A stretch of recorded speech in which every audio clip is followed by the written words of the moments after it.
Exploring the bizarre. Your e-ticket ride into the world of the paranormal. Strap yourself in as we traverse the universe exploring the unexplained.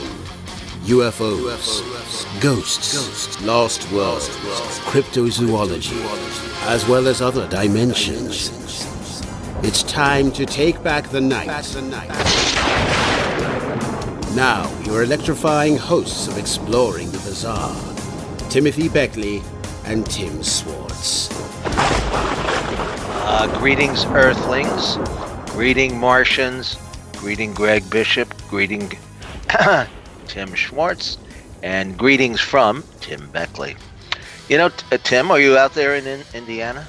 Yes, I am. I am here in the unwashed middle, I guess, is what you'd want to call it. Well, you know, I'm getting a little weirded out. All right. Why? Well, we lost another great artist today. The rock musician known as Prince has passed away. Now, just in the course of a couple of months, we have lost David Bowie. We have lost Prince. Both two individuals deeply involved in the spiritual and metaphysical during some periods of their lives.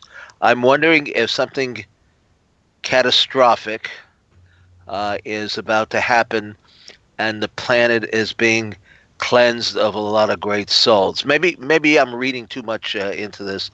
I guess, you know, I read the conspiracy journal that you put out online every week, Tim, and perhaps I'm getting a little too caught up in some of the paranoia aspects of all of this. But it just seems kind of eerie and bizarre that a lot of my, I guess, contemporaries, although I was much more into David Bowie than Prince, right?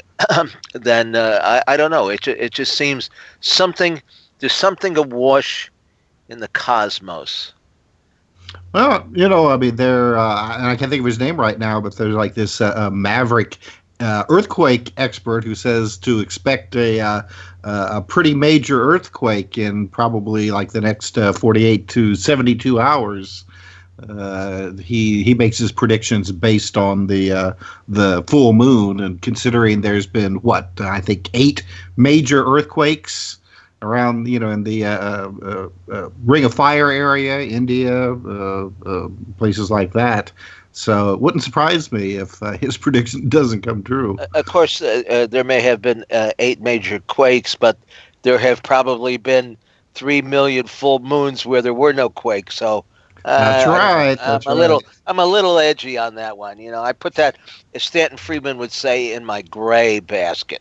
Yeah. Well, you know, I mean, I live not too far away from the New Madrid fault, and you know, that's the fault that they say had I guess the worst earthquake in United States history, even compared to the ones in California.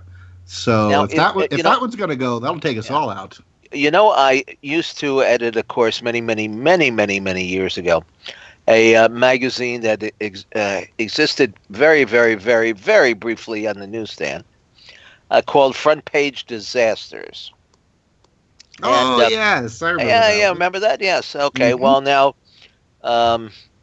one of the articles, I always managed to sneak in a little paranormal something or other in every issue. I had an article on the Bermuda Triangle, where all the planes and ships going. Well, that's a big disaster. Then I had another article I remember about the 20,000 troops in World War I that went over into the fog or a cloud bank and were never seen again. Anyway, I did, of course, most of the articles are pretty straight disaster pieces. And I remember doing an article on the history of earthquakes in the United States. And the worst one changed the course of the Mississippi River. That's and correct. Was so strong that it actually rang church bells in Boston. And you know, there are a lot of church bells in Boston, so that must have been quite a day. So you never know. You know, even here in the Big Apple, which you would think is not earthquake prone, I actually felt an earthquake here one night. A minor, a tremor, but I was in bed reading, and all of a sudden it was a rattle, rattle, rattle, rattle, and the bars on my window were rattling. But I just leaned back and I said, yawn. I recognize it from TV. It's an earthquake. And sure enough, there was an earthquake somewhere up in Westchester or what have you. But we survived that, I guess, maybe with a couple of broken dishes or what have you. In some people's homes, stuff slid off the bathroom shelf and what have you. But anyway, enough disasters and negativity. That's Why right. don't No you, Tim, negativity. no negativity tonight? Oh boy. Oh, well, why don't you tell us, Tim, our audience, about who we're having on this evening? Because we have a stellar show with two of the big icons, celebrities from the land of ufology and the paranormal. Two of my favorites. Mm-hmm. Well, we have with us tonight, we have Greg Bishop, who has a new book out called It Defies Language, Essays on UFOs and Other Weirdness. And the contents of this book are taken from a website that he used to write for. It used to be one of my favorite websites called UFO Mystic, which unfortunately is now defunct. And then later on, in the evening, Tim, we're going to have Nick Redfern join us because Nick No also way. Nick Redfern. Nick Redfern, yes, that's Oh right. my goodness! He also was a. How did we get him on the show? I've got pictures, and so there you go. Yes. Nick knows how to play ball. Well, it must mean that Nick has another book coming out. That's what it means.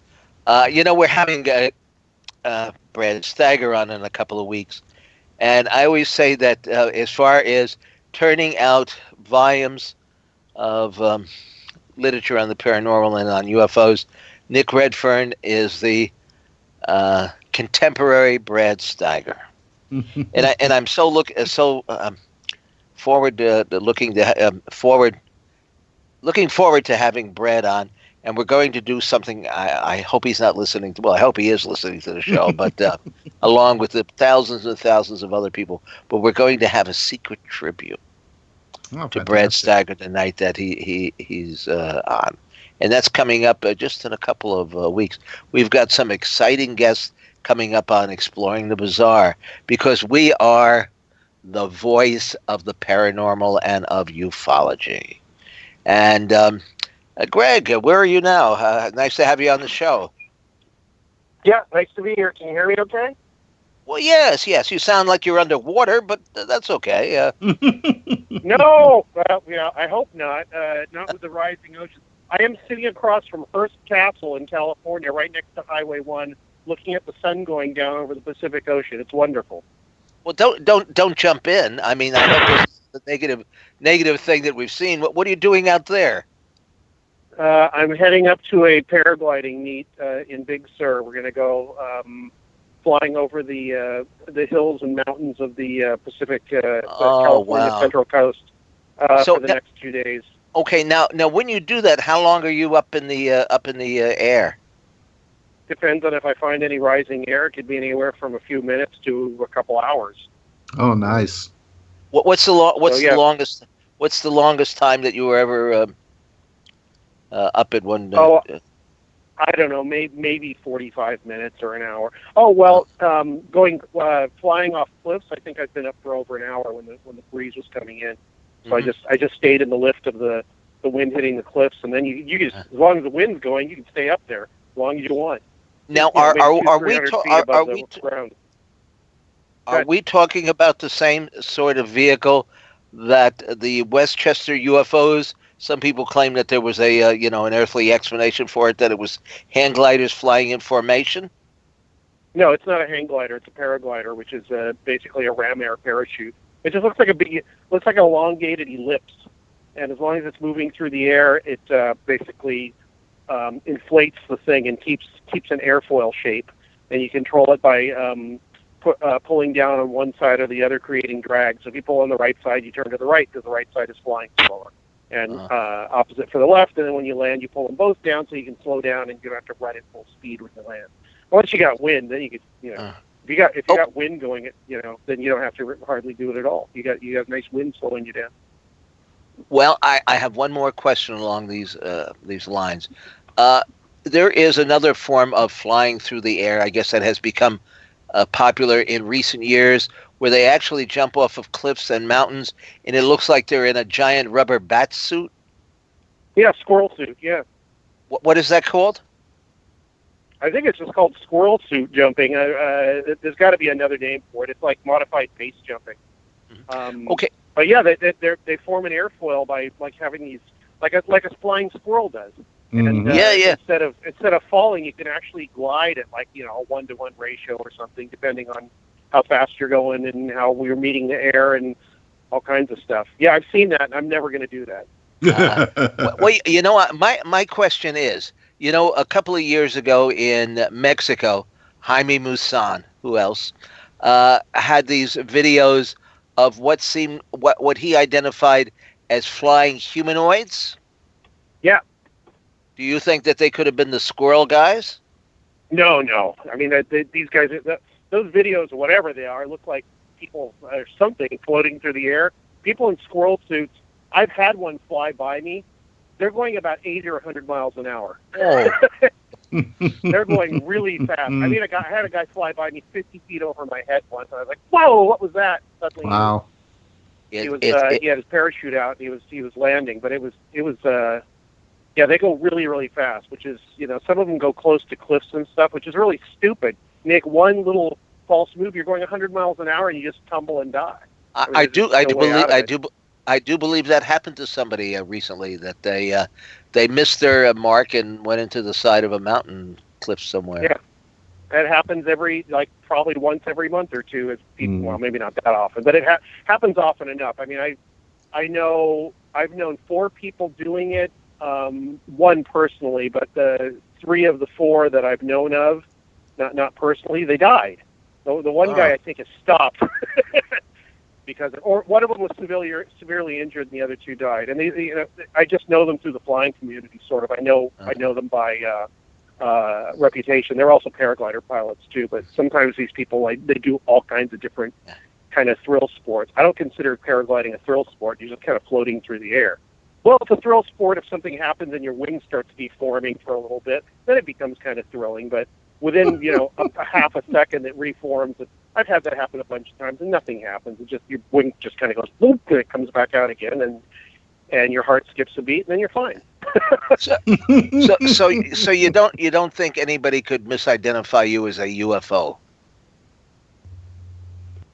I don't think so. I don't think it's ever happened that somebody's misidentified a paragliding person as a UFO. Maybe if they did it at night with lights on, which is illegal, but anyway. Well, that's my. I also do it with a motor too. So that's my segue into the subject. Okay, I've known you for quite a number of years. In fact, we had Indian food in New York on 6th Street here. Greg, we're down to like 2 restaurants on 6th Street. When you were in town, they were blossoming all over the place. I mean, there was like literally 50 or 60 Indian restaurants within a circumference of a block and a half. I remember that. Level. Yeah. I mean, that's gone the way of. It's all Asian food today, pretty much. That seems everybody is on a sushi kick. Although I still prefer my Indian food, but I do too. Okay, yeah. We've known each other for quite a number of years, and I sold your books, The Excluded Middle. Now, maybe you want to give the listeners here who don't listen to Radio Mysterioso, and in which case we'll block them from this program too. Yeah. Yeah, maybe you ought to give us a little bit of background information. How did you get into all of this total cosmic nonsense, and how did you first come to identify yourself as part and parcel of this excluded middle, which I guess both Tim and I would put ourselves kind of into that category as well. Yeah, well, excluded middle came from a term that Actually, a friend of mine, Peter Stencil, that co-founded the Excluded Middle magazine, he used to be on a radio show. They used to do fake commercials, comedy, and one of them was teaching robots how to be more human and not so much robots. The last line in the commercial was "Discover the secrets of the excluded middle," which we both thought was a really great title for a magazine, because the thing is that in the early '90s here, when we started doing the magazine, him and I and Robert Larson, we were reading a bunch of different publications and listening to, I think the only thing at that time was like Art Bell, maybe. And most of the people that we grew up with and were famous at the time or known at the time, were either on one side of the issue or the other. There's either aliens coming here from other planets, or no, it's completely not. It's totally an illusion, and there's no evidence for that at all. And we just thought, why does it have to be one or the other, or even anything? Why does it even have to be alien? So we founded the magazine based on that premise, and all of us have been interested in weird stuff from an early age. For my part, I started reading the books when I was a kid, probably, 6, 8, 10 years old, somewhere in there. I read all the paranormal books in 2 different libraries. Bigfoot, UFO, Loch Ness Monster, Yeti books. I don't even think the term cryptozoology was coined yet, but ghost books. I read all those things when I was a kid. I have no idea why I was attracted to it, no idea whatsoever. But when I didn't care about it. After, when I turned 12 or 13, I stopped reading the books, and then became a teenager, and other things became more interesting to me. Then when I was 22 or 23, something like that, I had a horrible, terrible, 1 week where a whole bunch of bad things happened. Nothing. I wasn't thrown out or destitute or anything, but, a girlfriend left me and I lost my job, stuff like that. And for some reason, I got back into it at that point. I don't know. There's probably a connection there. I'm not exactly sure what it is. I read an article by Robert Anton Wilson in a magazine called, I think, Phenomena magazine. It was published out of Maryland at the time. And he was talking about, I think it was an excerpt from his book, what's it called? The New Inquisition. So that's basically what got me back into it. And very soon after that, actually, I read a bunch of his books, and then I had the privilege, because my friend Robert actually helped set up a conference. I sat backstage with him, I think in 1992 or 91, and talked to him for about 20, 30 minutes, just completely alone, and I asked him all the questions I wanted to, and had a wonderful time, and that became the first interview in Excluded Middle when the magazine came out. Mm. Well, I have to that's all I can say about that. Well, I was going to say, I have to hand it to you, though. You get into publishing a magazine, and especially, a magazine dealing with, subjects like this, right almost at the end when those kind of magazines are starting to go out of vogue. Yeah, well, the thing is that the zine revolution was just starting then. Early 90s, self-published magazines were just starting. I met so many other people that were doing the same thing at that time. Les Nations, who is the late Les Nations, was publishing Crash Collusion. Ken Thomas was publishing Steam Shovel Press. God, what else was there? Paranoia magazine was out there. Paranoia, yeah. Yeah. So alternative to. Alternative press. Yeah, alternative perception. Brent Rains. Yeah. And UFO Review. We had at one point our newspaper, UFO Review, the official flying saucer newspaper. I was actually printing 30,000 copies, and we had 70 wholesalers around the country. Some of them were regular wholesalers that carried regular, big name magazines, and of course there were some that just did zines. And then after a while, of course, some of them went bankrupt. Try to collect your money. Oh boy, what a deal! You spend more time trying to collect your money than editing the publication, right? I mean, we were fairly lucky. We kept it going. We kept it going for many a year, and got so big, actually semi-successful at doing it, that we put out, I think, 3 other publications. We had Joe Franklin's Memory Lane News, and we had a science fiction. Joe Franklin, that's great. Yeah, we had a publication called Future Fantasy, and then we did a newspaper on John Lennon that came out like 4 days after he was murdered. And that sold about 20,000 copies. In fact, that was on every newsstand in New York because we would make a direct deal. I mean, we don't want to get into the distribution business because that's a whole different story and probably a bore to most people unless they've been involved in it. But we would, in some cases, go directly to giant newsstands and say, take our rag and we'll give you 50%, as opposed to if they got it from some wholesaler and only got 20% of the cover price. So, on something that they thought they could, sell a few copies, they actually went and did that. So how long did Excluded Middle last? Hear me? Yeah. Okay.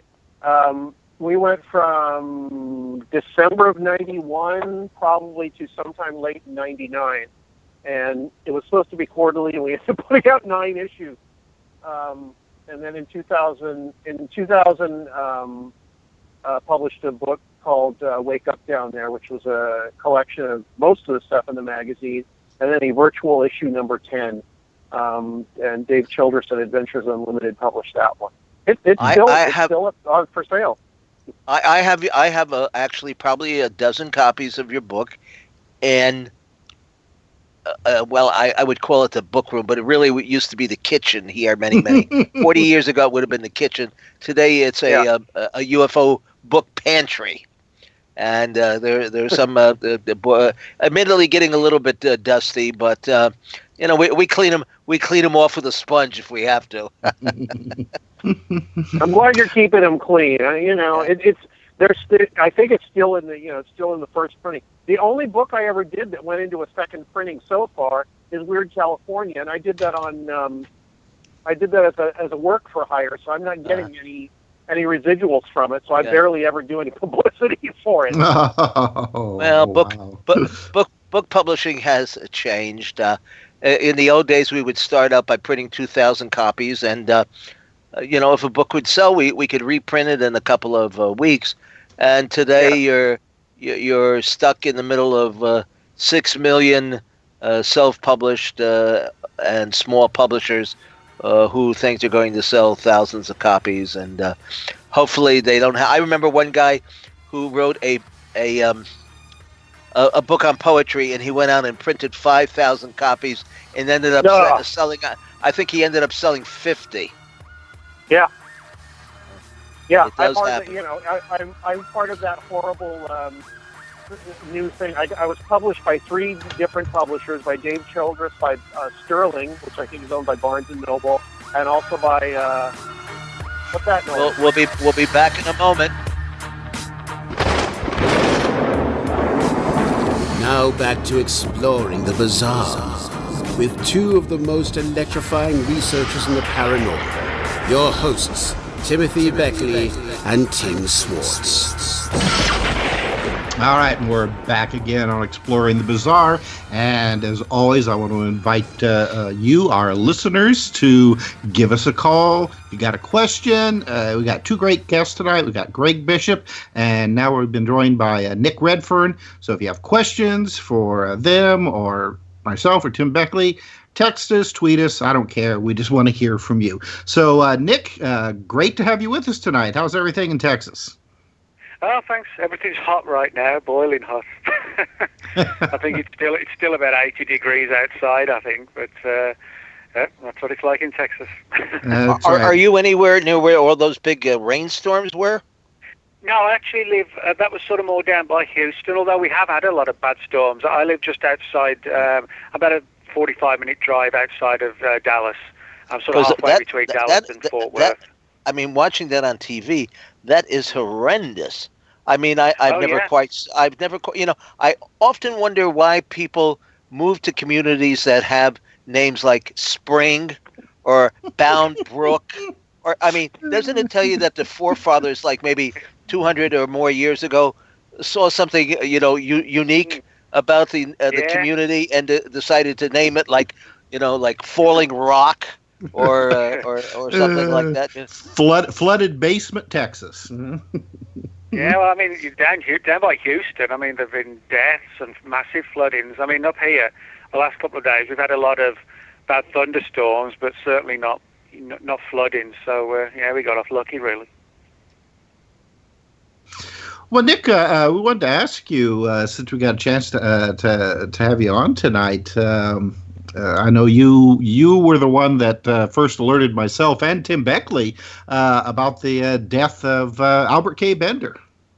Oh, yeah. Well, Bender died a couple of weeks ago at the age of almost 95, so he did really well despite being threatened by the Men in Black. I was going to say they didn't do a good job of silencing him. No, they didn't. But I mean, if you'd sort of read Bender's story in the 50s when he got really stressed out and terrified, you would imagine he would have lasted 10 years or 5 years. But I went completely the other way. But Bender is someone that I guess for a lot of people in ufology today, he's a name and people may vaguely know who he is. But unless you're sort of really into the Men in Black mystery, a lot of people, particularly new to ufology, probably wouldn't realize that he was, although he wasn't the first witness to the Men in Black, he was certainly one of the key instrumental people in kicking off the Men in Black mystery in the early 50s after he had these encounters in his home in Bridgeport, Connecticut with these sort of what were clearly paranormal type of Men in Black. They weren't the Will Smith, Tommy Lee Jones secret agent types at all. No, his Men in Black, I mean, they had glowing eyes and they walked through walls, and they're definitely a lot more paranormal. Well, when you actually read his story, they sound almost like the so-called shadow people today, the Hat Man, where you have these shadowy silhouetted figures in black and with a fedora type hat on, but they sort of are semi-insubstantial, they're sort of smoky and hazy. And that's what Bender described, and then they would sort of fully form into what looked like, some kind of humanoid. But, I guess it's sort of a testament to the way in which the secret agent meme, if you like, of the Men in Black has spread. That's what people assume they are, not realizing that, like I said in one of my articles, Albert Bender's Men in Black were far more sort of H.P. Lovecraft than they were than the X-Files, Yeah, I guess the closest thing to it in the media would have been the Roy Finnis, the TV show, The Invaders, starring Roy Finnis. No, you're right. Yeah, they were sort of, they looked human, but there was something not quite right about them, and they were sinister and strange, and were able to control people's minds and whatever. So I think shows like The Invaders were actually directly or indirectly inspired by some of the things that Bender said and reported, which got picked up by ufology. And then certainly, in the late 60s, then you had all the equally strange Men in Black that people like Keel wrote about in the Mothman Prophecies, and Gray Barker wrote about in The Silver Bridge, and, it sort of kind of took it even further then. Mm-hmm. Well, I did a two of the, after, I have this strange story about how when I was in, I think fourth grade, we had to do a book report. And so the book I picked was They Knew Too Much About Flying Saucers. And I actually got a B+ on it or something like that. Probably the only B+ I ever got on any report in my my days of going to middle school. But ironically enough, or perhaps by one of these weird synchronicities that I put so much faith in, that Gray Barker, the author of the book, would turn out to be my first publisher. He issued my first 3 books. And when he passed away, I bought the last 50 copies of They Knew Too Much About Flying Saucers from his estate. So everything that goes around comes around and smacks you back in the face, I guess. But, literally poor Bender and poor Gray Barker, because probably more money has been generated on the, stories about or the Men in Black theme stories, and little or none of it has come back to those actually who got the momentum going. No, you're right. I mean, that's actually a good point. I mean, I think part of it was due to the fact that Bender was so kind of terrified by these experiences that he quit ufology. He shut down his magazine, Space Review. He closed the International Flying Saucer Bureau, which he ran out of his home in Bridgeport, Connecticut. And he quit the subject, got married, and focused on his other big interest, which was the music of composer Max Steiner. And other than just coming back briefly in '62 to promote Flying Saucers and the Three Men and doing a few lectures here and there in the early '60s, he really left the subject. And I think that's why he became sort of a forgotten figure, because it was of his own choice. He just decided to walk away. He just couldn't take it anymore. Well, I actually met Albert K. Bender. You mentioned one of the few that he gave a few lectures. Well, as far as I know, he maybe only gave one. After his book Flying Saucers and the Three Men came out, which Gray Barker published, he spoke for Jim Moseley's weekly Saucer News meeting in one of the seedier hotels in Midtown Manhattan. And I was in the audience there and got to ask him a few questions and stuff.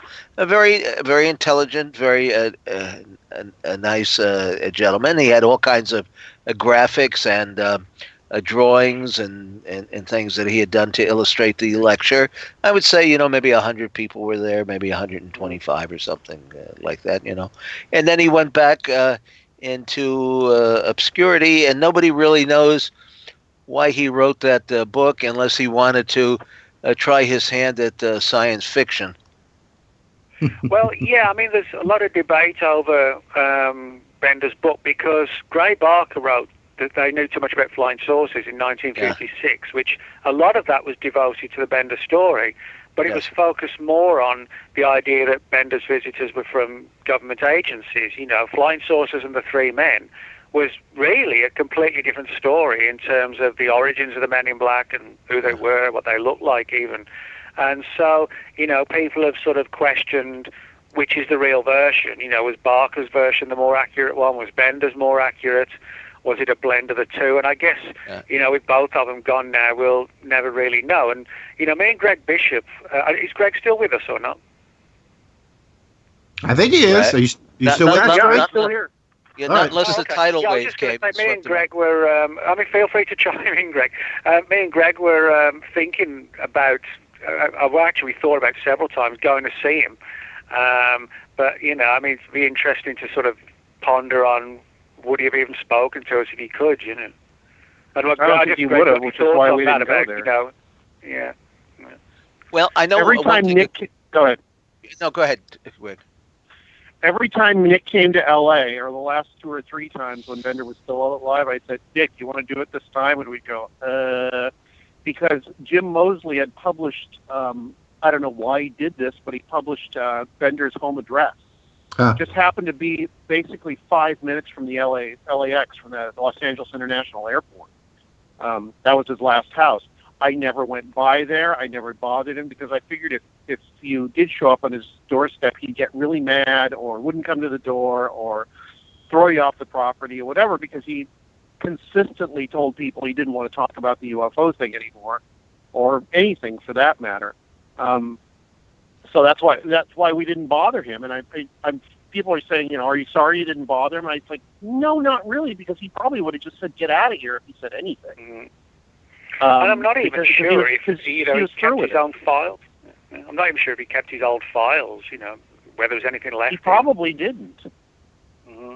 I'm almost certain he didn't. I don't know where to, I don't know who to go bother. I guess I could call the funeral home and ask, but I'm not the kind of person that goes and does things like that. I don't want to just goes like, did Albert have anything that he just didn't want that maybe, maybe somebody else is more forward than I am, and maybe there is something there. God, I can't remember the name of the contact. He used to live out near 29 Palms. Gabriel Green. Who's the one that ran for? Yeah, Gabriel Green. Yeah. I got my Gabe Green button for president right on the bulletin board here. Yeah, somebody sent me one too. I've got that same one. When he died out in the desert there, his family just took all of his stuff and put it out in the, they had a garage sale and just put it out in the driveway. and sold it to people. So Yeah. there was a bookstore in Yucca Valley that actually went and bought a whole bunch of that stuff. So I got a copy of Orfeo Angelucci's Son of the Sun, I believe, signed to Gabe Green from Orfeo Angelucci from that bookstore, because they just happened to be there when that sale went on, and somebody, I think a library at Harvard bought up most of the books from them and a lot of his files. Well, actually, I was in his home, and I was in his book room, which was about the same size as my book room. He did not. He was not overstocked because, like most of us, you never know exactly how many copies of anything you're going to sell. So you usually buy, a half dozen copies of a book, from somebody at a time. So he had some magazines and stuff, like Max Miller put out a magazine. I forget. I think it was called Yes. Was it Yes or Real magazine? Yeah, I think you're right. Max Miller was the L.A. He was a magician and an L.A. UFO conference organizer guy, right? Yes, he was, and he actually published, as far as I'm concerned, the first semi-professional UFO publication. I don't think it was sold on newsstands, but it was offset and saddle stitched, I believe they call that. It was called Saucers, Saucers, and it was loaded with photographs.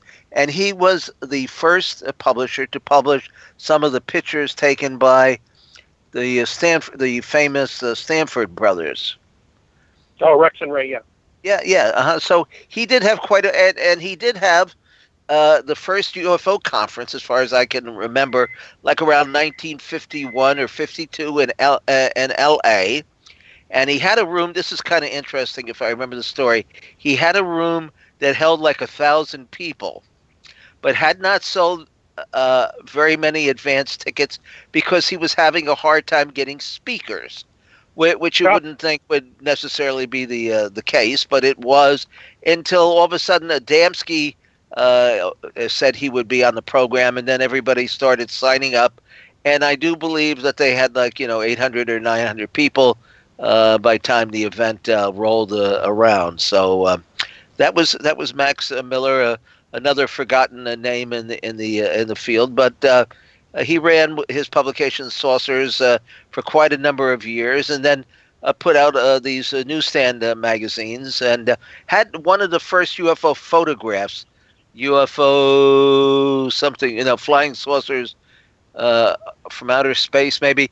You can still find copies of that. It was by, I believe it was Trend Publishing, Trend, and it had like a whole flotilla of flying saucers rising up from the Earth's surface, and it was loaded with photographs, most of which are still being used to this day. In fact, I remember taking copies of the book. I had several copies and cutting them up and pasting them into our own publications, because there they were, all in one source. Yeah. Was that meeting at the Hollywood Roosevelt, or did he do it at a bigger place? Well, I'm not sure. I'd have to check on it a little bit, even a little bit before my time. Yeah, I've got some of his either some of his publications or things that mention him, and of course I'm interested because he was an LA area person, and that's where I live, and that's where I was born and live now. So I'm interested in the Southern California bit of history having to do with UFO study, contactees, stuff like that. So yeah, Max Miller is a very familiar name to me. I wish I'd met him.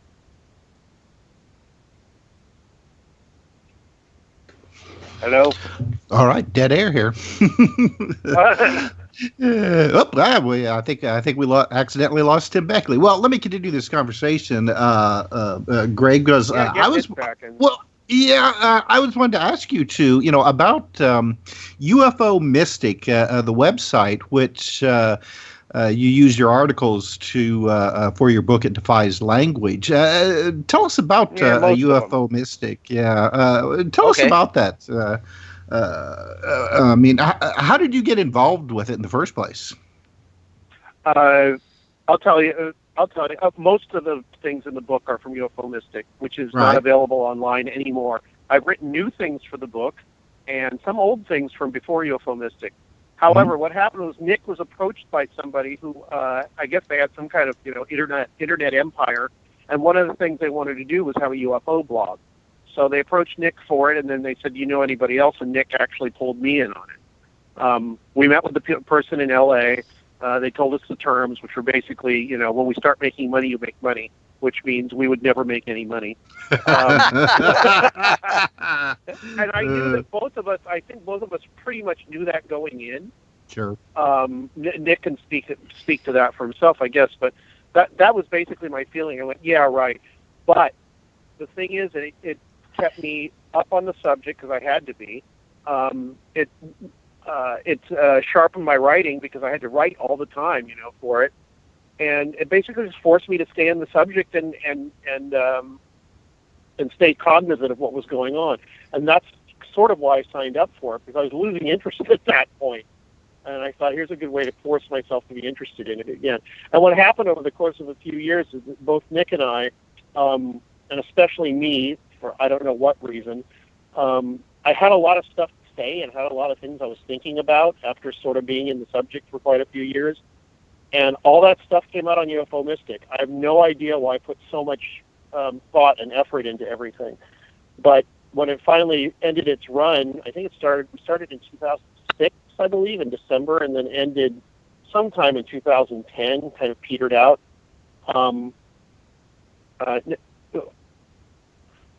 It went offline, and then it was back on for a while, and then they signed up a whole bunch of new people to do things, and a few of them did, and a few of them didn't, and it kind of sputtered out. But a few years later here, both Nick and Paul Kimball both told me, why don't you grab some of that stuff and put it, make a book out of it, maybe. And that's how It Defies Language came into being. But yeah, Nick had tons of material on there too. I mean, Nick every time you turn around, Nick's written another great book. So he's got vast stores of knowledge and information to share. And he did that on the site. The site is not available now. It was on archive.org for a while. Now it's not even on there. Yeah, that's a shame. I mean, I was really disappointed when the site disappeared. What did you actually have to do, Greg, to free up your articles from that to be able to use it in your book?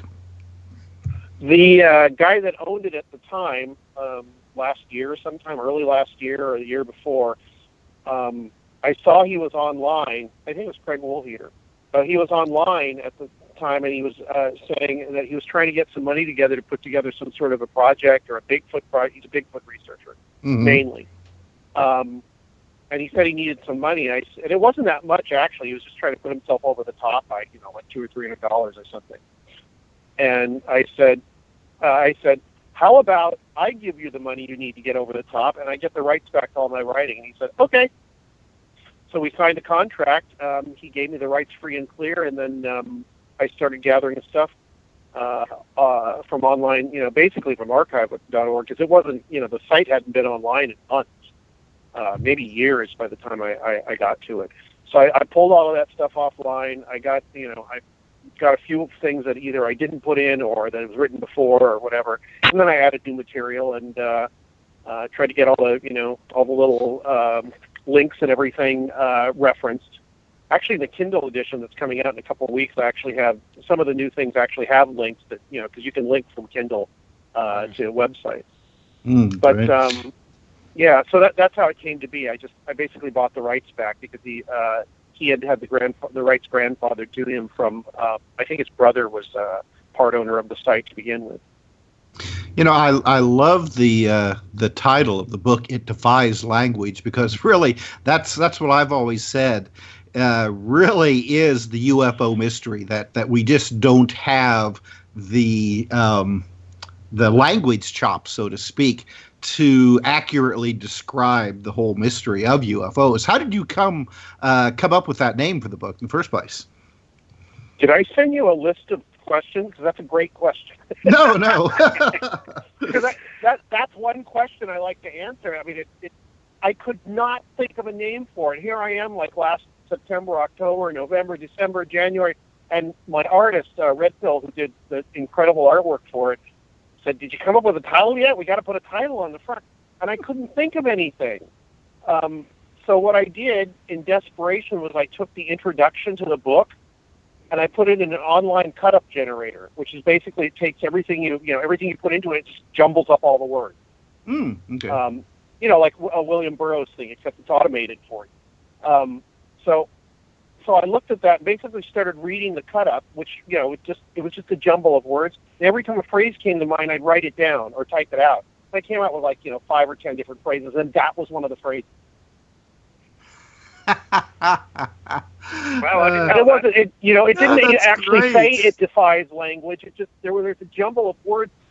To my mind, I mean, I got myself in this weird altered state and read through these things without trying to think about what they were saying, and that phrase came just flying up, and I typed it out, and was the one that won out of the 5 or 10 or whatever that I typed out.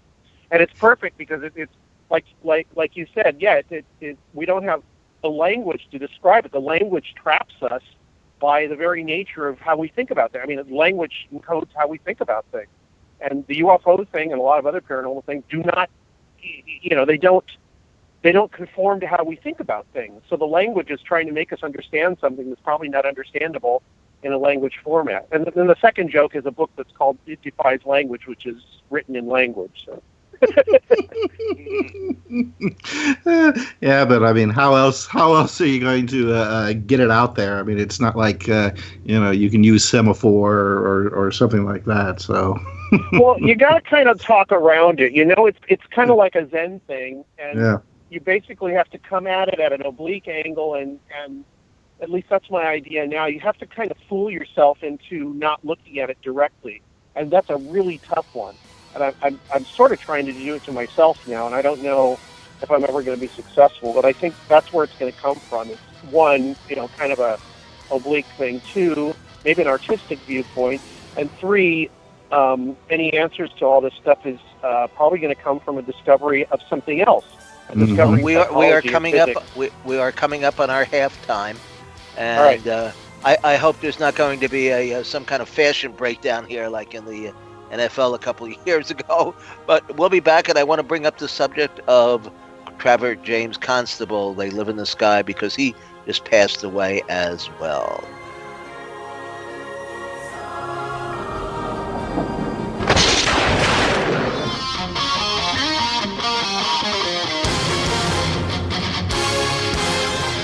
Exploring the bizarre. Your e-ticket ride into the world of the paranormal. Strap yourself in as we traverse the universe, exploring the unexplained. UFOs, ghosts, lost worlds, cryptozoology, as well as other dimensions. It's time to take back the night. Now, your electrifying hosts of Exploring the Bizarre, Timothy Beckley and Tim Swartz. Boom! That's funny, Tim, because just as you're hearing the thunder on our show, it's thundering over my house right now.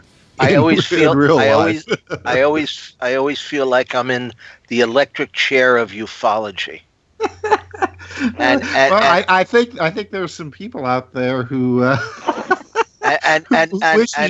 yes, and Eric Beckjord is about to pull the switch. Yeah, Tim, it's funny you should say that. I worked with a guy when I worked at the PBS station in Indianapolis. He was Eric Beckjord's nephew. Oh, boy.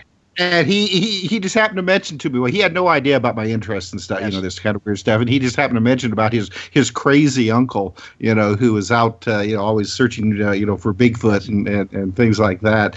And I was just like, man, that guy sounds like Eric Beckjord. And he was like, how did you know?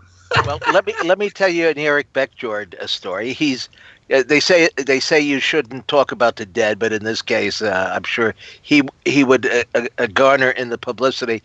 We had a UFO conference. I don't know if you were there, Greg, or not, in San Diego, and I was think, there. Yeah. Beckjord went out drinking, and he came in. I guess he got arrested, and he came back in. He got arrested and wandered back into the hall with his sunglasses on and all at about 2:00 in the afternoon. But he was kind of the Donald Trump of ufology, so disliked by a lot, or Ted Cruz, I guess you would say, of ufology, so disliked by a lot of people.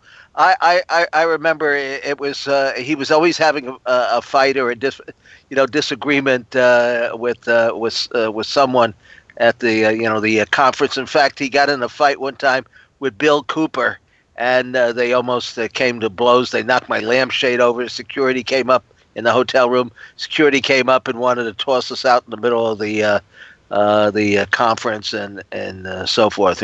But he was a wild and crazy character, to say the least. He's I got an entry on him in the book, actually. Oh, yeah. Well, that's what. Yeah.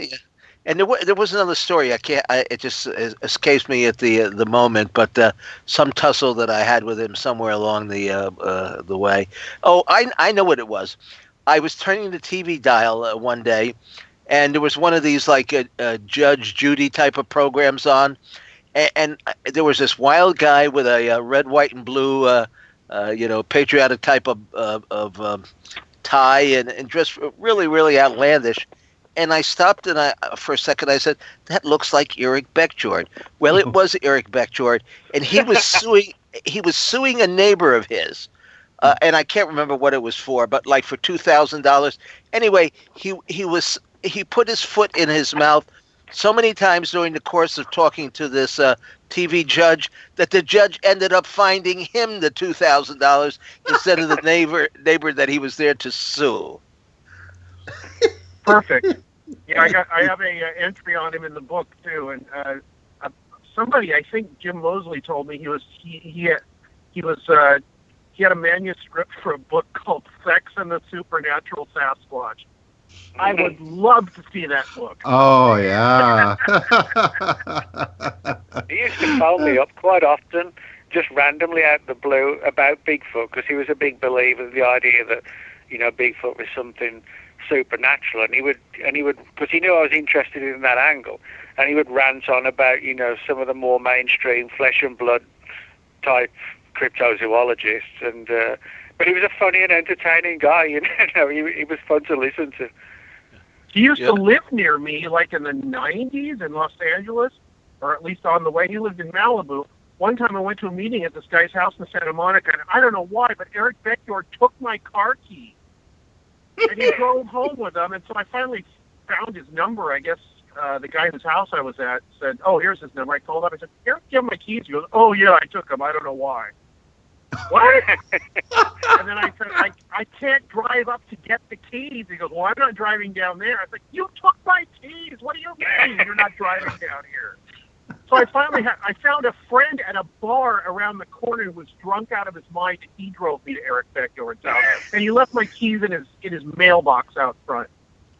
Well. And I used to see him in the supermarket on PCH in near Malibu. I would shop there sometimes, and I'd see him in there every once in a while. He'd see me, he'd go, "Hey!" He'd bring over this briefcase, and he'd start showing me all these pictures of. He said, "Look at all these aliens of the woods that somebody took pictures of." It was like pictures of trees. He's like, "You can see the alien peeking around the tree right there." I was like, I don't see it, Eric, but okay. I think he even had photographs of Bigfoot on Mars.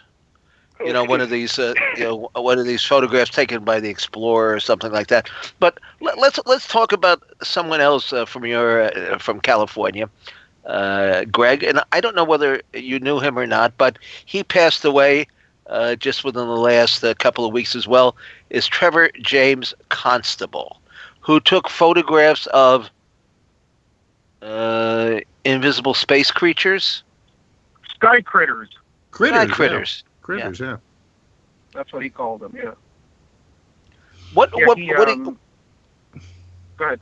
What exactly was his back? Now, he's one of the few people that I can't say that I actually corresponded with. I know, I think it was Ray Palmer published the original edition of They Live in the Sky, and then maybe Gray Barker reprinted it, and it came out under a different title at some point. And one of my other favorite friends, Mothman, has recently put it out, I think, as a part of his Saussurian press reprints. But anyway, what was his main philosophy, Trevor James? Well, as far as I remember it from his book, They Live in the Sky, was that UFOs represented some sort of living creature, generally invisible, but sometimes not, that was endemic to Earth and lived, would show up as flying saucers. But his idea was that you could take infrared film and take pictures of the sky in areas where you thought that the flying saucers might be, or these sky critters were, and get pictures of them because they had different heat signature than the air around them. Now, I've seen bunches of his pictures. He has a whole bunch in his book. What they look like is film anomalies to me, but I have no idea. It could have been something strange. The other thing that he was very interested in, which not too many people know, is he was very interested in the Wilhelm Reich Cloudbuster device. That's correct, yes. And he actually built a few of these things. And he would go out in the Southern California desert, the Mojave Desert, with them and point them in the sky and then take pictures, trying to see if he could get any of these critters, either attracted or repelled by or something, use it as a beacon to get these things to come by and so he could get pictures of them. Now, I think he actually has pictures in a couple of his books of the Cloudbuster device sitting there with one of these strange-looking blobs in apparently in the air next to it. I think I mentioned this earlier on another show. Actually, there's a film. I can't remember the name of the film. It might have been that Showtime. Was it Showtime? I can't remember. But there was a documentary on the contactee movement, or maybe it was UFOs Are Real. And there's is that good? Space Brothers Farewell or something? Yeah, Farewell, Good Brothers. He might be that's right. That is so terrible. What an embarrassment. They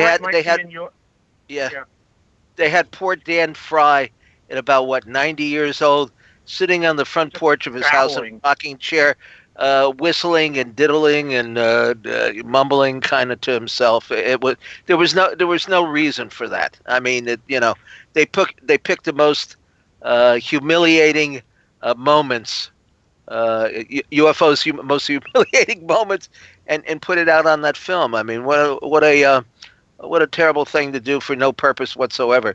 Doesn't teach you anything about the UFO field, and it's not even particularly funny.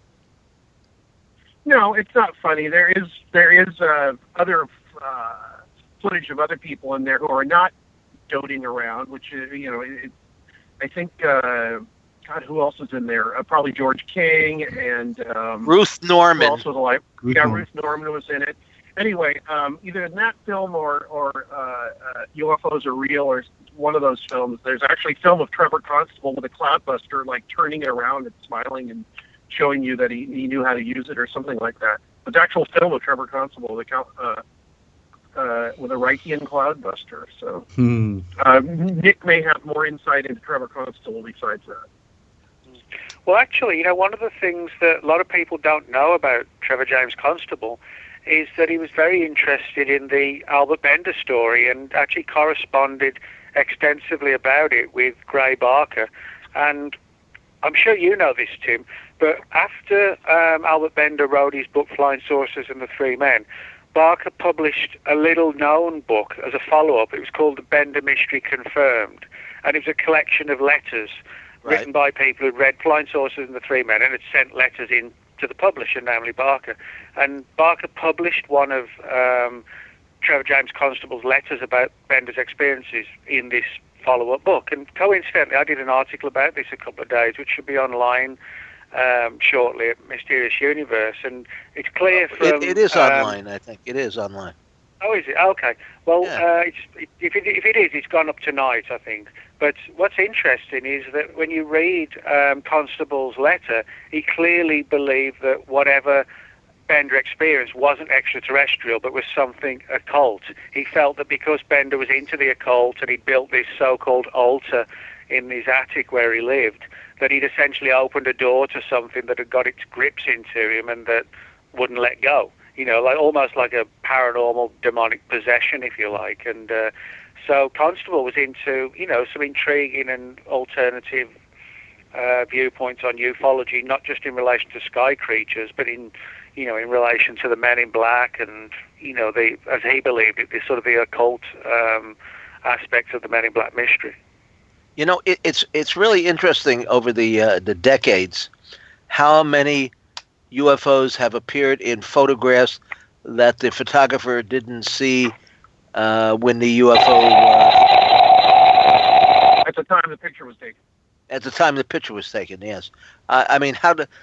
Some of them are just probably coincidences, and insects flying by. I don't know. I think insects and birds are credited way too often for most of these UFO photographs where they weren't there, but they turned out to be there. I mean, people go on vacation, and they come home and they're showing the slides, to their neighbors, and lo and behold, here's two UFOs hovering over the seashore, like abducting somebody or what have you. I mean, it's all kind of very strange and very bizarre. In fact, I'm kind of leery about photographs that show physical form behind the UFOs, because I think that most of these objects are some sort of paranormal and supernatural manifestation. So they're more likely to appear in ghostly goblin types on the film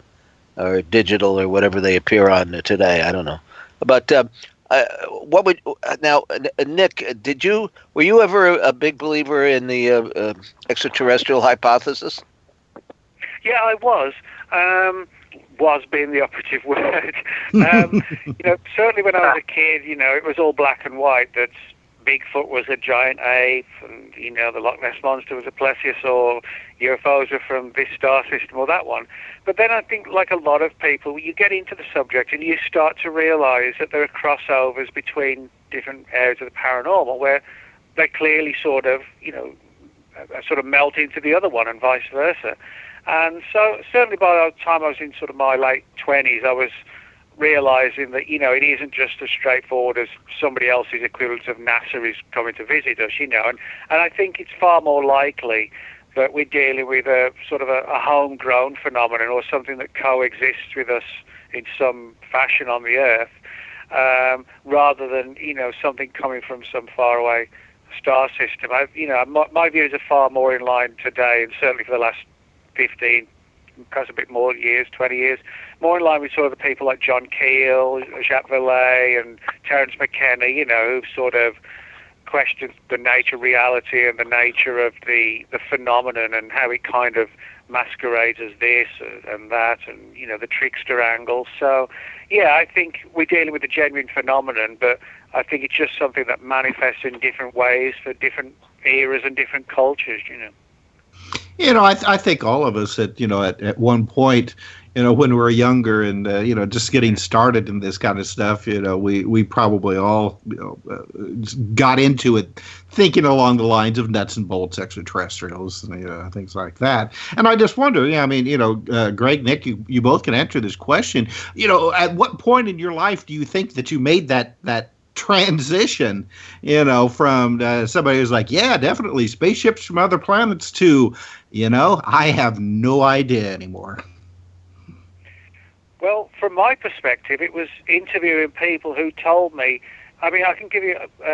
Greg knows this story, but I mean, where I got a number of accounts of Men in Black encounters, where the people who'd been visited by the Men in Black shortly afterwards began to experience violent poltergeist activity in the home.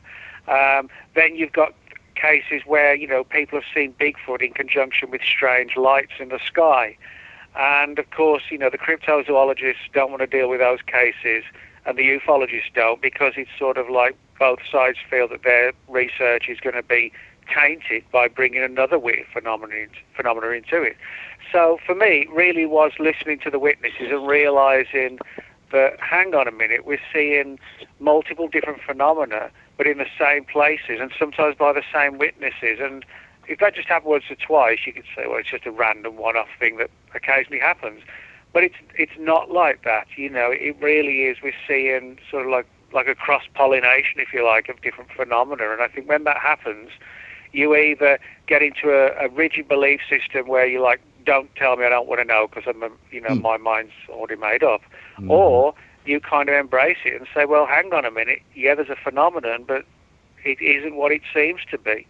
And so that really was sort of just the proliferation of reports that were pointing down sort of a weirder path that made me finally think, you just got to discard the idea it's just, nuts and bolts craft or whatever. What about you, Greg? Everything Nick said. Ditto. I'm going to have to remember that line. Yes, everything Nick said. Next. And, well, the other thing, when I was thinking, Nick's saying everything I was going to say, but it was, like he said, reading people who had looked at the phenomenon for a long time and were saying things that other people weren't, like Keel, like Valet, like Greg Little, Brent Rains, Jim Brandon's book, Rebirth of Pan, that has a very, very important things to say about the paranormal and even UFO stuff. Not that these necessarily were all true or they were the actual answer. Because if you stay in this long enough, like Nick said, either you become somebody who's absolutely rigid and then completely ignores things that don't fit in, or you realize it's so weird that you got to stop throwing things in categories and really take the phenomenon for what it is, which is extremely strange. And the other thing, you talk about all the landings that happen and abductions and all that. How many landings does somebody need to figure out what the hell's going on here? How many people do you need to abduct to figure out what's going on? It doesn't make any sense. I mean, a lot of this stuff makes no sense except maybe as theater. And if you look at it in that way, at least that aspect of it, all kinds of other weird things open up. If you don't think it's aliens coming from other planets, because if it's aliens coming from other planets, they're really trying to screw with us and making a lot of effort for who knows what return. Well, I think they are the true coneheads. I mean, maybe Dan Aykroyd was onto something, right? When they came up with the characters, the coneheads, because they think in illogical terms. Yeah, they kept saying they were from France, and so is Jacques Vallée, so there you got that. Well, it seems funny, though, because, you're just talking about abductions. And around the same time that, you had like Vallée and Keel and people like that starting to suggest that there may be, that the UFO phenomena may be a lot more complex and there's, simply aliens from other planets. Then all of a sudden you start having the whole abduction phenomena start, which seemed to almost confirm to the nuts and bolts believers that, here, we got extraterrestrials and they're creating a hybrid race now. So, it just, it seems like it's a big cosmic mind. I can't say the word on the air, but, Well, who in God's name would want to create a hybrid race of us? That's pure insanity right there. Oh, I know. But then again, it's interesting when you look at stories like that of hybrids. You can go back and look into sort of like Middle Ages stories from England of the fairies and changelings and stuff like that, which have they've got clear parallels with today's abduction accounts, but with certain changes based around cultural perception. So, I think that's another. I'm not convinced there are literal alien hybrids any more than I believe, that there were fairies and changelings. But something wants us to believe that. I think that's, something is sort of, whether it's reaching into our minds and pulling it out and then externalizing it or putting it in there in the first place. I don't know. But there is kind of like we can find clear parallels throughout all these seemingly totally separate phenomena. Well, no doubt our history has been made up of all sorts of weird paranormal manifestations, and we've interpreted the way that we want to interpret it. Even in the days of fairies and wee people and trolls, and that was our concept. And so these entities, if they think in any way like we would, they would just go along with it. I don't know. It's easier to say, yeah, I'm a little man from fairyland, or something, and instead of trying to explain that you come from, Neptune or something like that. Or France. Yeah, well, or maybe they do come from France. Yeah. Yeah, well, my latest thing is I'm trying to figure out how much of this comes from us. And I'm not doing it where it's like, no, everybody made it up, it's hallucinations. But I think that in some cases there's a precipitating event with something that's probably not human or not human consciousness, but then all our metaphors and all of our language and everything gets wrapped around it, and it turns into something that might be mostly us putting meaning and memories and a form to it. It's that electricity man once again, and we'll be right back for our last segment, and we're going to talk about the women in black as opposed to the men in black, and we'll be right back, so stay tuned.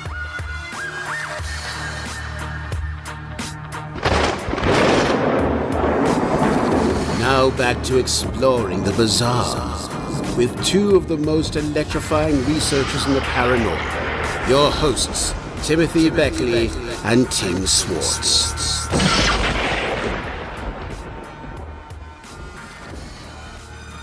Would somebody pass me the olives over there? I want an extra dry martini as we approach the starting on the last segment of the show. And what are you drinking out there, Greg? Anything good? I am having a Shiraz from Central Coast Winery in Paso Robles. Ooh, very good. And you, Nick, a beer tonight for you? No, unfortunately, I don't right now. I wish I did. I've just got a hot cup of English tea, so or a mug, I should say, of English tea. Well, because of the medication I am taking, I'm not allowed to drink. That irritates me. That irritates me more than anything. A drinker like me, I mean, being told you can't drink or you'll vomit in public. I mean, I could just. You've done that before. What are you about? Yes. I could just pretend that I'm doing a remake of The Exorcist or something. What a terrible dilemma. I've told that to friends of mine, and they look at me in utter disdain, like you've got to be joking, and no, I can't. But I will. It's only a temporary thing, and then I'll make up for it. You can rest assured of that. Oh, good. We're into the last drive-by here, and Nick, you've got a book coming out, I think, in just a couple of weeks on the women in black. Now, we hear about the men in black all the time. You've written, I think, 3 books on the subject, and I've written 2, and there are a few other titles out there on the MIBs.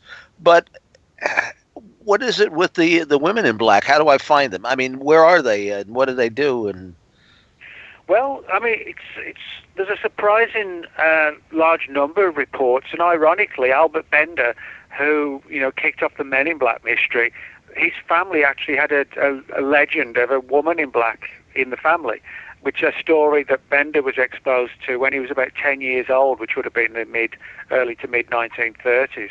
And it was more like sort of the movie. If you've seen the movie The Woman in Black, she was like that, like a spectral, ghostly character. But as I point out in the book, I don't think it's a coincidence that the Bender family had this woman in black in its midst in the 30s and through the 40s, and then suddenly the men in black pop up. I think there was a connection somewhere. But there are also a number of women in black encounters in Point Pleasant, West Virginia, at the height of the Mothman wave, but they just didn't get the same publicity that the men in black did. And what happened was, the reason why I wrote this book was because back in 2010, I wrote a book called The Real Men in Black, which actually included a chapter on women in black reports. It's only about an 8-page chapter, something like that. But of all the people who contacted me, there were probably about 14 or 15 people who said, I was really interested in the chapter on the women in black because I had an experience. And so that allowed me to start doing research and build up a catalogue of cases. And then, I've mentioned this in articles over the years, which has prompted other people to come forward. And so now, the book's like 300 pages, and it's just, just jammed with reports of these sort of creepy, pale-looking women in black who've silenced people in everything from ufology to cryptozoology, and also a lot of people who were dabbling and digging into the field of alchemy, weirdly enough, got visits from them as well. So it's very much sort of a paranormal theme book, but with an emphasis on UFOs, but from the perspective that the UFO phenomenon isn't necessarily what it seems to be, that it's actually sort of more tied in with the paranormal. Well, how personal do these women in black get? I mean, will they move in with you and make your life miserable? It sounds like a show you would find on one of the crime channel or something, Yeah. Well, actually, they're kind of like just like the Men in Black, but they sort of show up late at night, knock on people's doors, and they that could be a good thing. That could be a good thing. Well, that could be a good thing. Yeah, I mean, some of them are pretty good looking, really. I have to admit that. But, they knock on doors and they find a way to get, like an excuse to get in the house, or they wait to be invited in, just like the Men in Black. And then they come out with the same kind of threats and warnings. And the people get this weird vibe from them that things aren't quite right, that they don't seem entirely human. And I've got a number of reports in the book where the witnesses felt that their sort of self-will, their self-control was being taken over, almost like a mind control situation by these women in black. And but they look just like the Men in Black. They've got the sort of plastic, putty-like skin and emotionless, and in a lot of cases wearing these long black wigs, which were clearly wigs, and sunglasses, possibly to sort of disguise the fact that they didn't really look overly human. So there's a lot of weird stuff in the overall story. Are they able to dematerialize and materialize and do all these? Yeah, there actually weird... are a few cases like that where, as with the Men in Black, the women in black have left the front door, they've gone outside, and the person's raced to the window, and they've immediately gone. It's as if the second they left the front door, they didn't exist anymore, or they were gone. But there are a lot of cases like that I talk about in the book where they just seem to vanish, not just too quickly, but almost like impossibly quickly. So, it is interesting that they parallel, reports from people who said they've seen Men in Black. But I found women in black stories in old newspapers going back to the 1800s. And what's weird is that there was a spate of reports in the 1980s and 1990s in England with what was known as phantom social workers, where women in black would turn up and claim to be from sort of like a government agency and saying that children have been physically abused in the family and we're taking the children or the babies away. And they all turned out to be sort of like classic women in black. They would just vanish when they were confronted. What's weird is that I found a bunch of old newspaper reports where back in the 1800s there were women dressed in black trying to steal newborn babies. And it was like a really weird story, which some people think it was part of some, like a sacrificial cult organization or something along those lines. So, getting to some really strange areas. Well, isn't, remember the movie, of course, Ed Wood's Plan 9 from Outer Space? We had the original Woman in Black there in her... Yeah.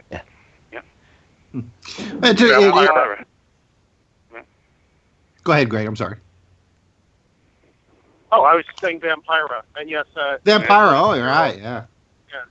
Ed Wood's a hero of mine, which is why I open every Radio Mysterioso with the opening lines from Plan 9 from Outer Space. And Criswell, yes. Yeah. The world's best prophet. Yeah, I have a friend who said he wrote a story called Criswell Predicted Me. His mother went into Criswell's TV show in the 1950s, and when his mother was pregnant, she said, "I'm pregnant. I'm going to have a baby. What will the baby be, a boy or a girl?" And Criswell put his hand on her stomach, where my friend was when he was still, inside his mom, and said, he paused for a second, put his hand over his face, and said, "A boy." She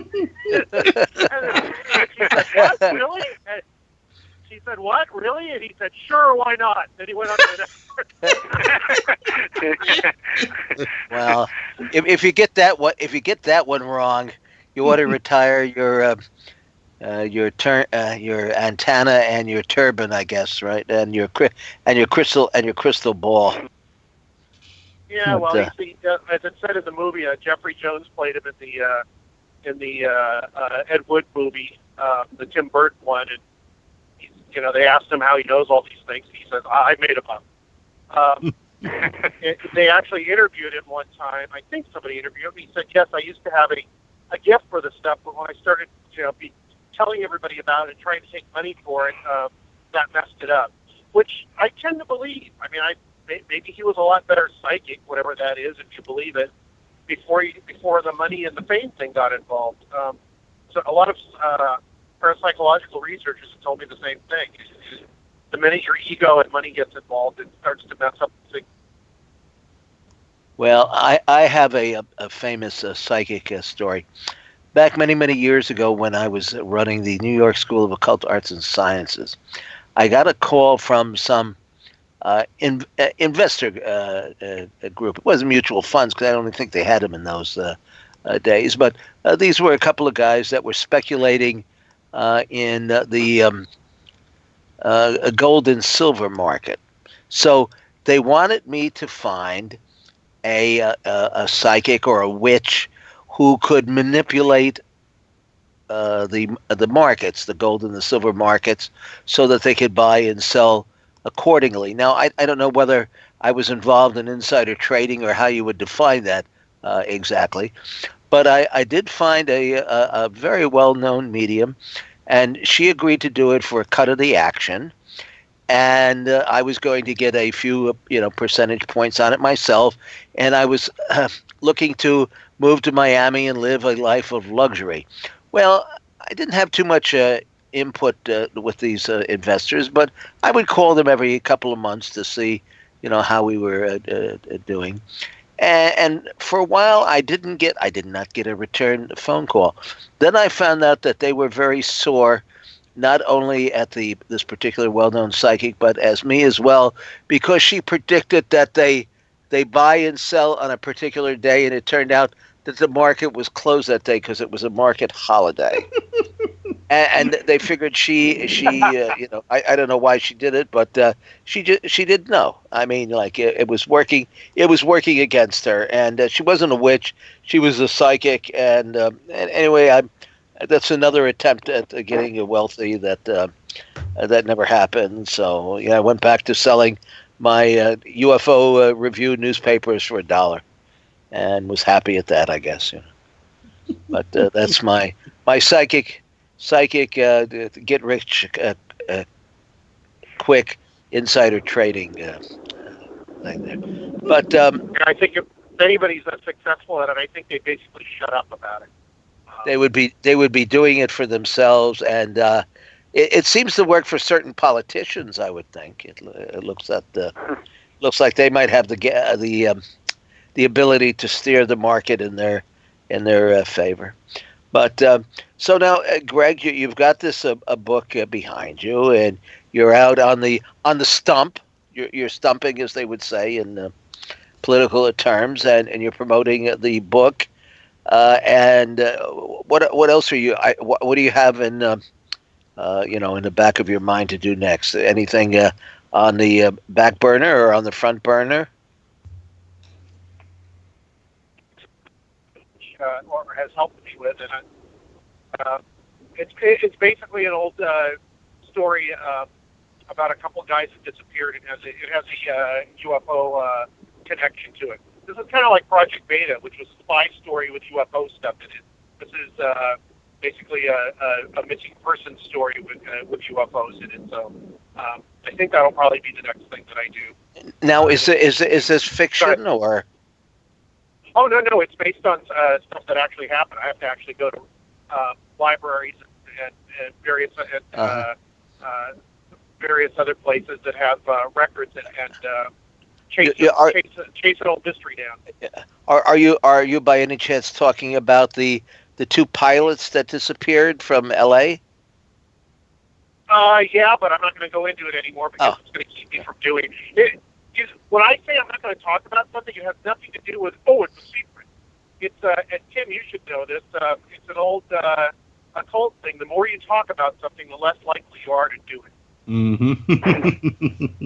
And I'm trying to keep myself from falling into that trap where, my subconscious says, I've already done it. It's come out my mouth. Uh-huh. I think this is a very valuable practice that has worked well for me. As soon as I shut up, I start working more.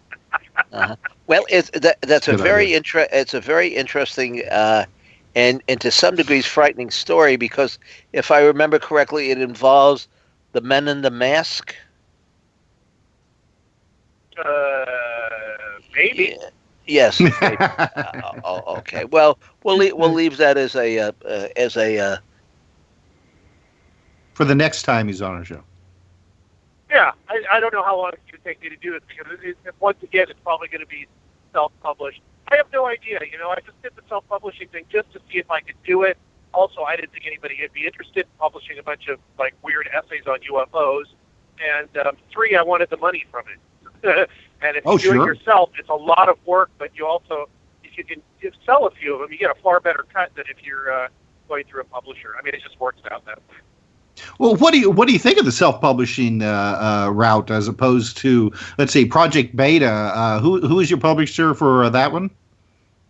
That was Patrick Leach's Paraview Pocket, which was partnered with Simon & Schuster. So we had their huge empire and publicity machine. So, and now compared to putting this book together and getting it out yourself, I mean, do you like the freedom of doing that? I think he's been washed away by the waves here. I think so. All right. Well, Nick, let's turn it over to you, because we are zeroing in on the last few minutes. Now, you've written a lot about the MIB, but I lately, you've got this, I believe, is your 4th book out, right? But you obviously have probably been working on other material as well. What else? Well, I've actually got a book coming out in September called Nessie. It's all about the Loch Ness Monster. But rather than go over old ground and just talk about, the classic cases or whatever, it's a study of all the paranormal stuff. Oh, yes. Concerning the Loch Ness Monster. For example, there have been a lot of UFO sightings at Loch Ness. There have even been Men in Black reports, sightings of large black cats, and of course, probably the most famous one is the fact that none other than Aleister Crowley had a house on the shores of Loch Ness, Boleskine House, where of course the famous rock and roller from Led Zeppelin lived. In fact, right. in the early 1980s, I took a trip to Inverness, and the gal that I was staying with, it was a bed and breakfast, the elderly woman. She was so impressed that I had spoken at the House of Lords. My friend was the late Earl of Clancarty, Brinsley Laporte Trench, and of course he had the first, if not only, semi-official disclosure group, made up of about 110 members of the House of Lords and of Parliament. In fact, I met Lord Hill Norton and a few of the other people who had made a vested interest or stated interest in the subject. And anyway, so the woman where I was staying, she called the local minister. She called everybody that she knew to come over and chat with me. And some of them had some interesting sightings. I've written it up. It's in one of our books, maybe 2 of our books, possibly even 3.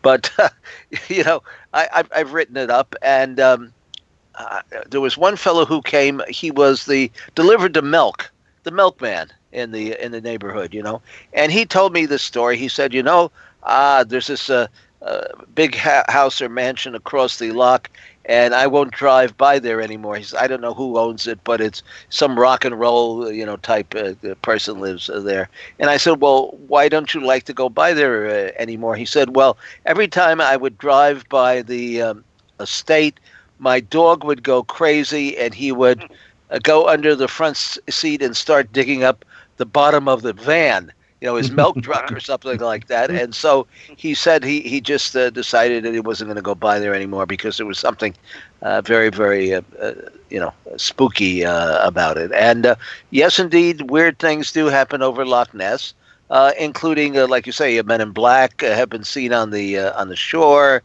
And there have been UFO sightings. I don't know if anyone has ever seen a UFO come out of the loch itself, but there have been some sightings at what I would call a treetop level, or I don't even know if there's any trees there. But it's an eerie place and a wonderful place to visit. I mean, absolutely gorgeous.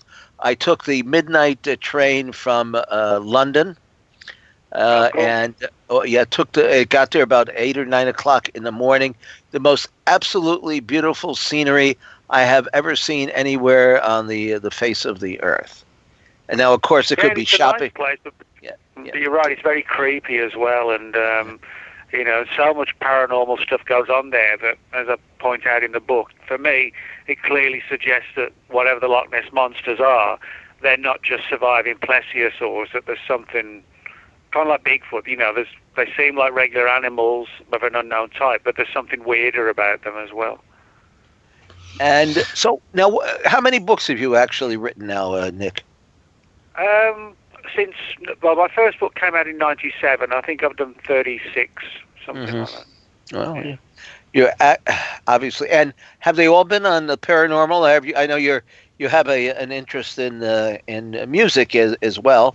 Have you ever? Well, yeah, I did anything? one called Celebrity Secrets a few years ago, which was a study of various files that had surfaced under the Freedom of Information Act on famous people. So there were chapters on like Jim Morrison from The Doors, Jimi Hendrix, the Sex Pistols, all a bunch of bands who at various times had been watched by government agencies, because they thought they were subversive or whatever. And so, Celebrity Secrets was quite a big departure, really, for it. But I enjoyed doing that one because, like you said, I'm heavily into music and that kind of stuff. So I enjoyed that one. And I like to do a lot of sort of little projects. The books are good. I enjoy doing book writing. But I like to sort of, somebody says, will you do the introduction for my book or the foreword for this one? You've done a couple of sections. We did a book, Mysteries of Mount Shasta, and A Dweller on Two Planets. You did that. And then there's one on Noah's Ark. What book was that in? What a memory I have. I can't remember my own titles. And there was one probably about 10 years ago now, where it was about that guy, I think his name was Edmund Shaftesbury, when he created that called Ralstonism. It was like almost like a new secret religion, if you like, that he set up. And almost like a cult, like a secret society. I forget what we call it. When you first started writing, did they still have typewriters? Yeah, actually, yeah. When I left school, I worked on an English music and fashion and entertainment magazine called Zero, and that was typewriters. Then when I was sort of in the 80s, I got me an old Amstrad word processor. Oh my gosh. Yeah, that was the first thing. I forget the actual year, but it's got to be, 2016. It's got to be sort of 30 years ago. And it was I forget which one it was, but it was an Amstrad word processor, where you had to insert the disc and power it up and save everything to this little hard disc. And, and I thought it was the most amazing thing I'd ever seen. Well, I know for a fact that some of these MJ12 knockoffs are bogus because they were written on a Brothers word processor, which you could buy for $105. I had one, and I recognized the typefaces, and there were 6 typefaces, and they're all in these ET reports. So there you go. Anyway, Greg and Nick and Tim, what a wonderful evening. And thanks, guys. Thank you, Nick. We'll be back. We'll be Thanks back a lot. next week with another exciting show. And remember, tell your friends. Go to the archives on KCOR and visit our YouTube channel, Mr. UFO's Secret Files. You've been listening to Exploring the Bizarre with hosts Timothy Beckley and Tim Swartz. They're taking back the night by jetting non-stop across the cosmos in search of the truly bizarre and totally unexplained, with you as their co-pilot. Thursday nights at 7 p.m. Pacific, 10 p.m. Eastern, on the KCOR Digital Radio Network. For more information on Exploring the Bizarre and hosts Timothy Beckley and Tim Swartz, check out their KCOR Digital Radio Network page. Follow their YouTube channel at MRUFO 1100. Exploring the Bizarre.